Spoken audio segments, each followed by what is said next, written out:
I am very much thankful sa inyong mga padayunong mga pagsuporta, pamaagi sa pag-watch sa mga videos, pag-like, and pag-subscribe and comment. And sa wala pa, hoping nga unta mo-support mo sa mga small YouTube channel na Miss Shimei.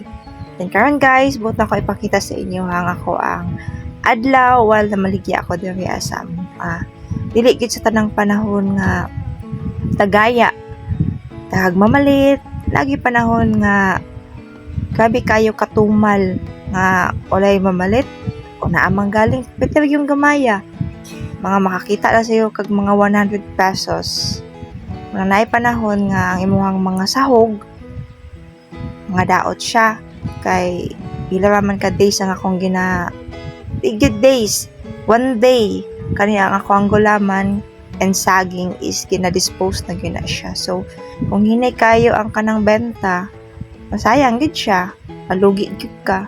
Pero, naman po panahon nga, napag mamalit. So, balanse lang siya. Unta, balanse nga di kay siya hinay. Lumoto siya guys, makita ninyo nga karong adlaw. Apod-apod po ang mga tao nga namalit, mga bata. Usually din yung mga mamalit sa ko is mga bata, gini siya mga friends na ko nga mga bata. Di na po yung mga batanon diri ag mga dalaga nga mamalitpot guys.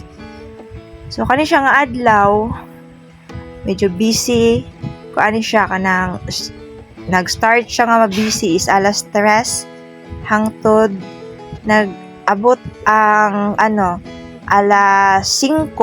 So mga 2 hours ko tindog. Kaluoy sa Ginoo nakakuan ko ani nga time naka 400. Muna siya pagbuntag, di na lang ko mag-open kay taas ang ako ang paabuton kay wala pa man kayo yung mga tao mamalit ana hapon yun kasagaran. Then kani nga time guys,